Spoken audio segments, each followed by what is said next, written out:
¿Qué tal, Juan Antonio? Hola. ¿Qué tal? Muy bien. ¿El director del Departamento de Genética Molecular de Plantas? Sí. Venga, ¿nos enseñas tu departamento?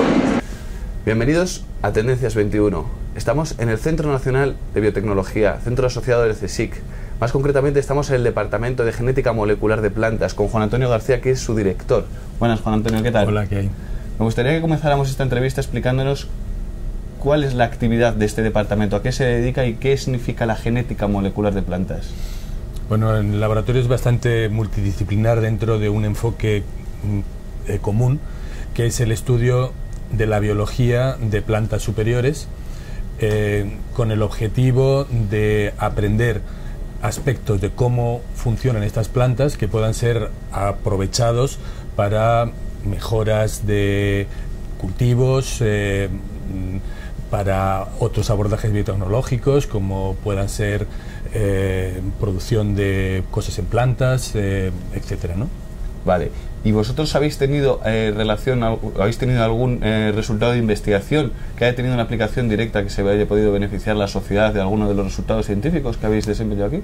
Bueno, el trabajo que se hace en este centro es un trabajo de investigación básica. Esencialmente lo que aquí se pretende es conseguir conocimientos que en un momento determinado puedan ser aplicables, llevados a la práctica.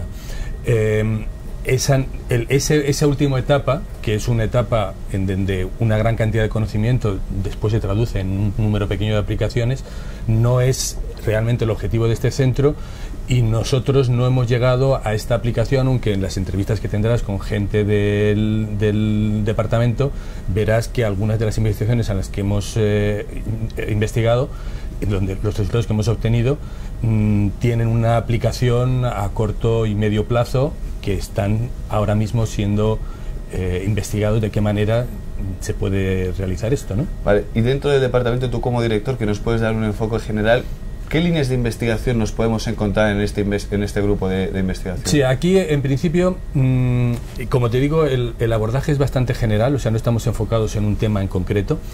Y entonces podemos tener, pues, desde estudios acerca de cómo las plantas pueden vivir en ausencia de nutrientes, como puede ser el fosfato, o de toxificantes, como puede ser el arsénico, cómo se pueden encontrar con determinados estreses bióticos, a ser infectadas por virus, por ejemplo, que es el tema que trabajamos en nuestro laboratorio, por bacterias, por hongos, o otro tipo de aspectos que pueden ser más funcionales, como puede ser, por ejemplo, pues qué es lo que hace a una planta de patata producir patatas en determinadas condiciones ambientales. Salomé os hablará algo, por ejemplo, de este tema, o cómo se puede producir plantas que tengan una estructura de ramificación que sea más adecuada para su cultivo, o puede ser aspectos, por ejemplo, de lo que es la variación natural en todo el ecosistema, de manera que esa variación se pueda utilizar para después aplicarlo a unas plantas que puedan tener un interés mayor, ¿no? Bueno, Juan Antonio, ¿podrías enseñarnos alguna de las investigaciones que estáis llevando a cabo que sea visible y que podamos aquí explicar? Bueno, yo te puedo explicar. Tenemos aquí esta planta. En esta planta lo que nosotros estamos analizando es, dentro de una población viral, de un virus que infecta, en nuestro caso es un virus que infecta a ciruelos, pero nosotros queremos saber qué es lo que le hace adaptarse a diferentes especies. Entonces, dentro de la población viral necesitamos separar los diferentes miembros de esa población viral para saber cómo se están adaptando. Entonces podéis ver aquí las diferentes lesiones que se están produciendo, que cada una proviene de una variante de este virus. Nosotros vamos a analizar genéticamente cuál es el componente genético, cuáles son los genes de cada uno de estos variantes, de manera que podemos saber de qué manera, cómo está interaccionando para poderse adaptar a un ambiente nuevo, ¿no? Perfecto, porque esta planta ahora mismo, aunque vosotros la hayáis contaminado entre comillas, se está intentando adaptar a esa contaminación. Realmente quien está adaptándose es el virus a la planta. O sea, el virus tiene que vivir, y entonces, claro, es muy importante saber cómo este virus puede adaptarse a una determinada planta y puede infectarla, porque eso va a poder hacer que amplíe su espectro de huéspedes donde poder vivir, ¿no? Vale. Entonces nosotros queremos saber cómo lo hace. Entonces, una de las cosas que estamos haciendo es adaptarlo a esta planta en concreto, y es el virus el que se está adaptando en concreto a esta planta. Genial. ¿Cuál es la fotografía que crees que va a haber dentro de 5 o 10 años de este campo de investigación?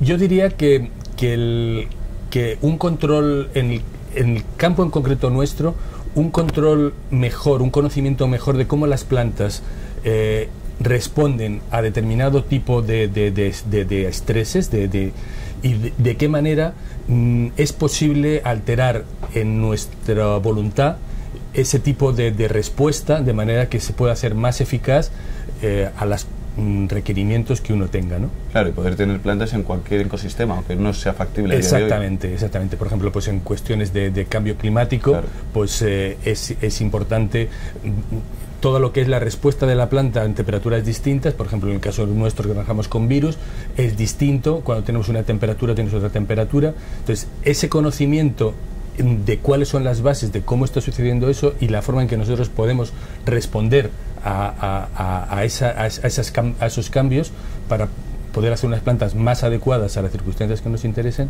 es lo que yo creo que en 5 años es posible conseguir. Perfecto, Juan Antonio, muchas gracias por haber venido aquí a Tendencias 21. Muy bien.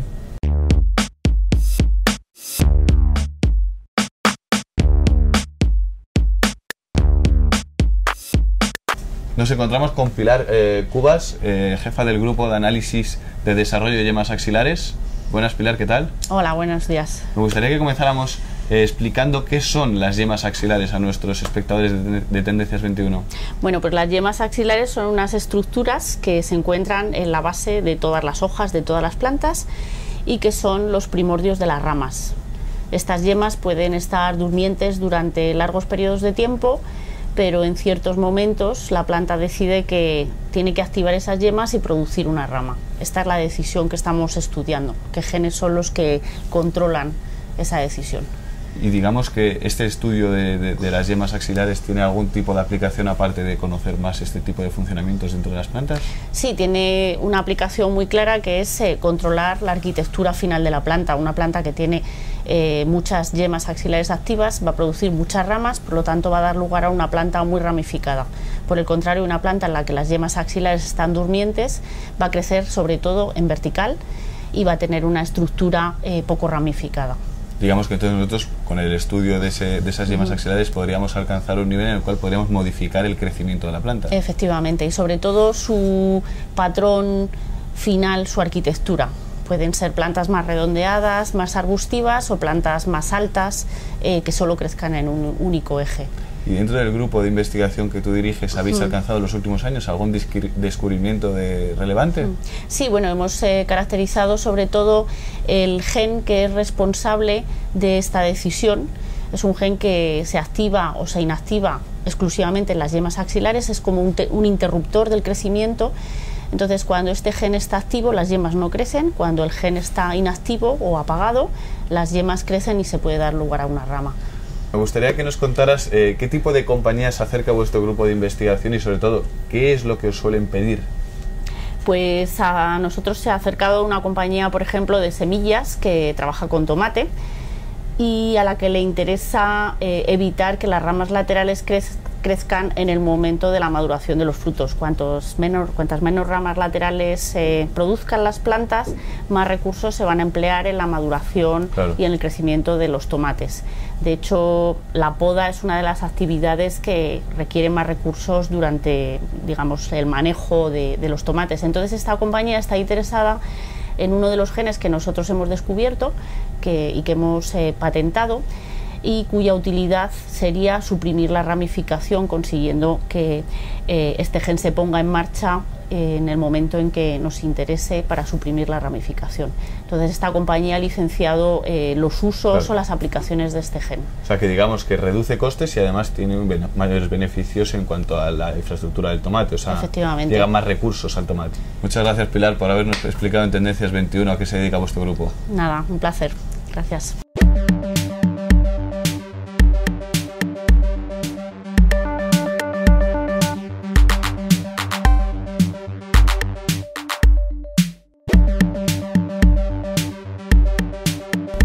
Estamos con Roberto Solano, jefe del grupo de señalización por jasmonato. Buenas, Roberto, ¿qué tal? Hola, muy buenas. Me gustaría que empezáramos hablando sobre qué es el jasmonato y qué aplicaciones tiene. El jasmonato, los jasmonatos más bien son hormonas de tipo lipídica que son fundamentales para que las plantas se puedan defender de sus agresiones externas, estreses medioambientales, etcétera, insectos, patógenos, etcétera.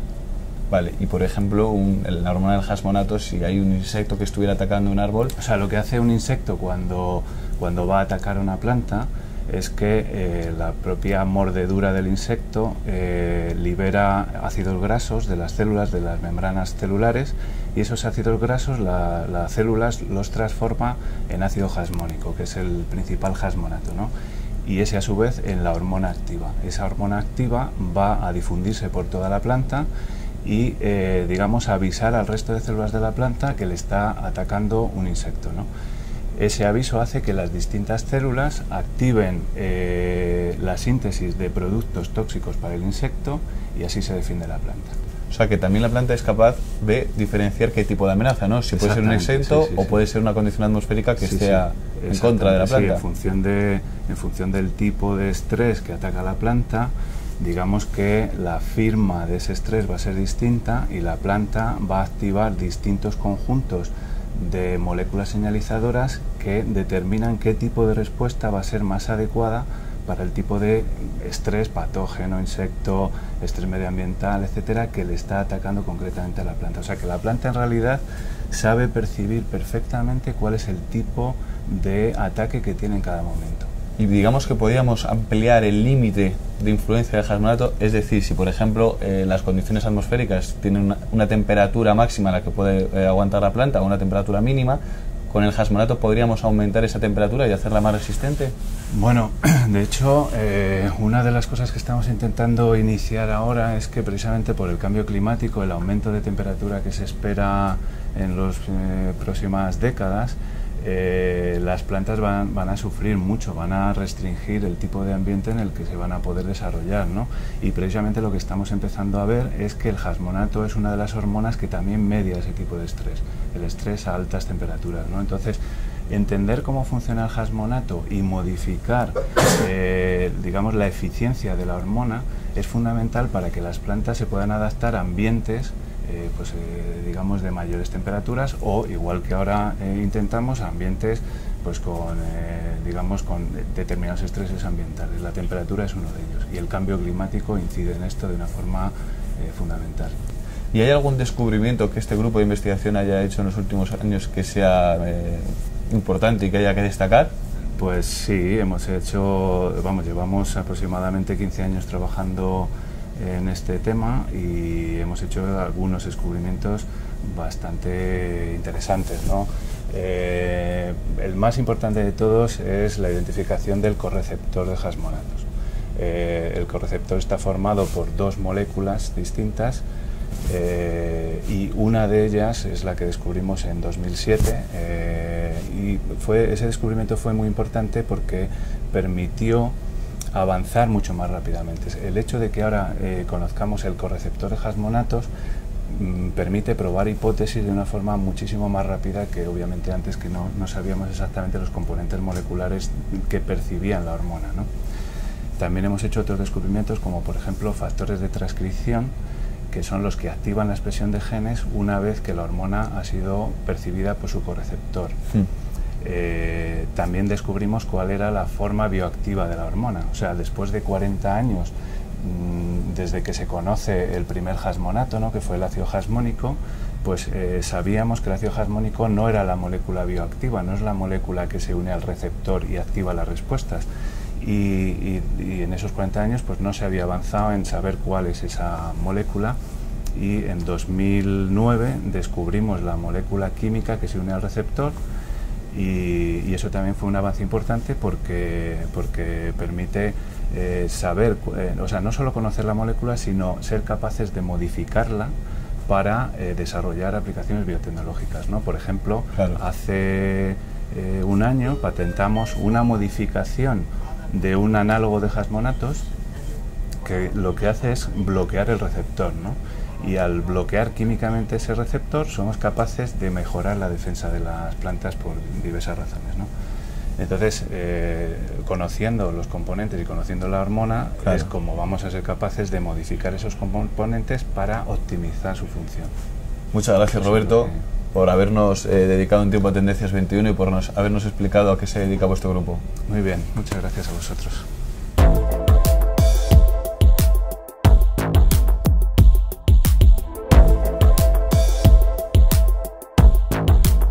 Estamos con Salomé Prat, jefa del grupo de investigación de fotoperiodicidad y regulación de la tuberización.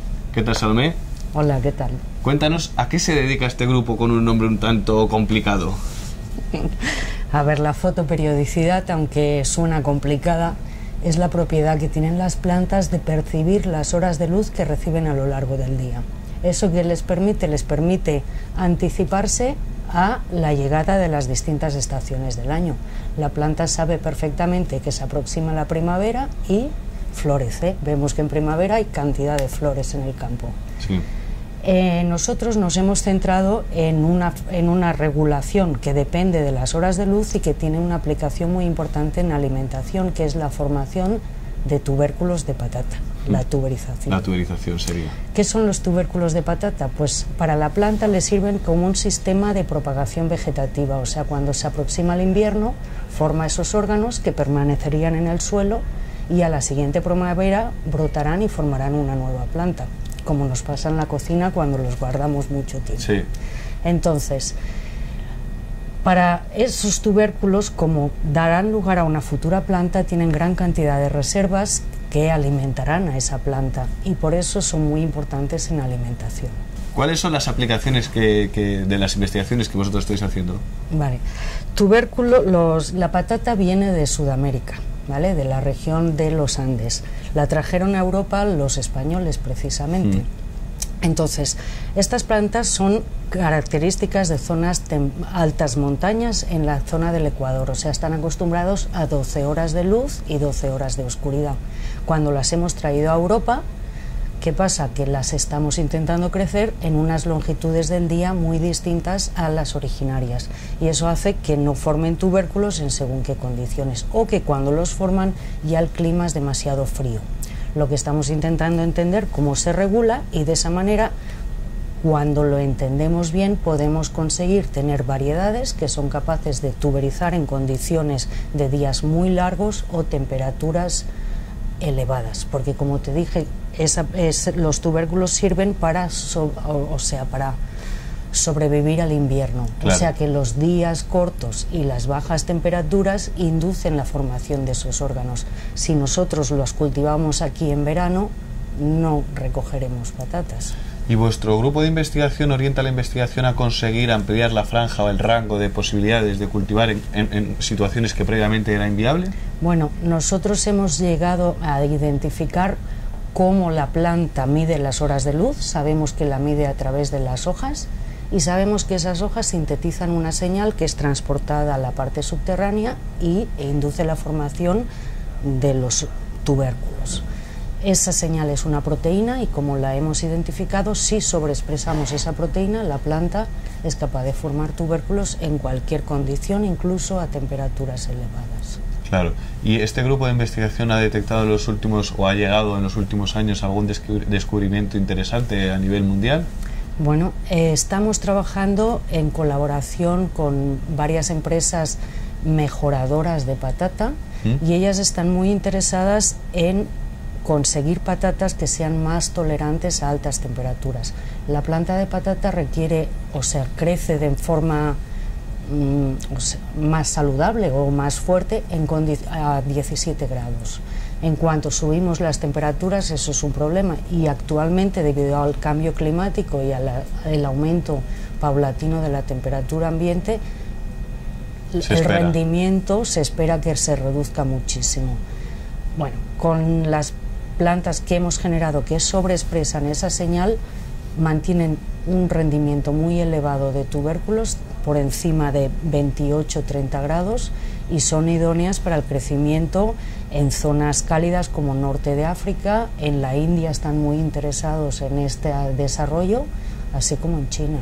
O sea que digamos que cualquier plantación de patatas en la cual no haya 12 horas y 12 horas, vosotros podéis influir positivamente a la producción con los resultados de la investigación que habéis desempeñado en vuestro grupo. Sí, no solo eso, sino la temperatura, porque lo que sí sabemos es que tienen un efecto inverso, o sea, a más elevada temperatura se requieren días más cortos para que la planta pueda tuberizar, o sea que compensamos esos efectos. Bueno, muchas gracias, Salomé, por habernos dedicado unos minutos y por habernos explicado en Tendencias 21 a qué se dedica vuestro grupo.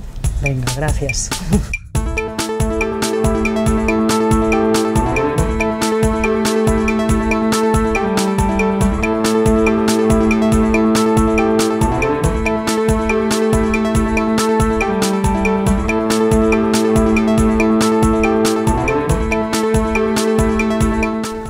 Tras haber estado en el Departamento de Genética Molecular de Plantas, nos hemos dado cuenta que muchas de las investigaciones tienen aplicación para la sociedad y también para la empresa, y que también se adaptan a los retos sociales, como por ejemplo con el cambio climático.